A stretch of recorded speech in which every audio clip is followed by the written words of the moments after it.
I just woke up this morning and I was wondering, why is Kenya so quiet this period? Like, why are Kenyans so quiet? Like, Okay, well, one thing that we said is that whenever we are quiet, you are not supposed to ask why we are quiet. Instead, you're supposed to go the following day, just go to your news and see why we were quiet.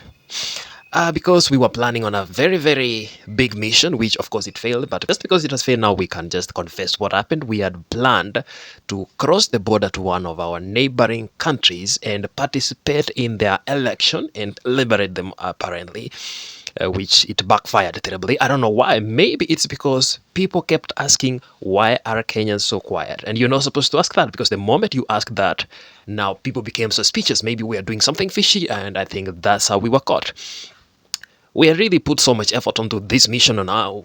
We can change our names, change our accent, move through the border, get the voting cards, and participate in the election, come back unnoticed. That was the initial plan. It took us almost 5 months to practice on that, and when we arrived there, I don't know what happened, but they started asking for our names. And we had not practiced on that so much, the accent on how to say our names. We just knew, yes, the name. You can say, my name is Namlond Omuguzingusi, but you don't know how to say it in a way it looks like naturally you come from there. And they ask, where do you come from? You say, I come from Kabera Maido, and that's not how you say it. And we were told, you know what?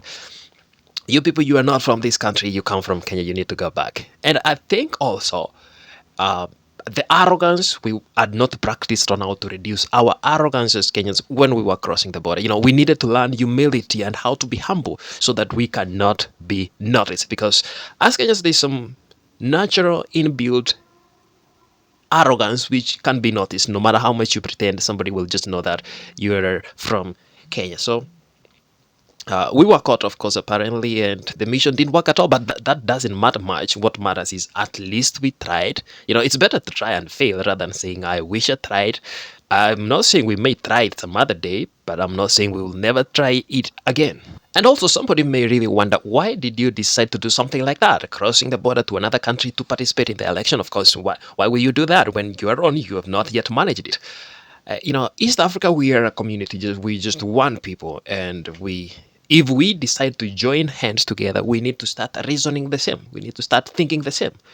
We can't be this one are thinking progressively, this one are thinking that their leaders are their gods, this one want to change their leaders. No, we need to have just one mission and one goal, and that's what we tried to do, and of course we did to fail. So please, next time you see Kenyans are so quiet, please stop asking why they are quiet, because you're making us look suspicious on whatever we are doing, and definitely it will fail. Just keep quiet, and we will tell you why you will see by yourself why we were quiet, because in most cases we are cooking something big for the continent.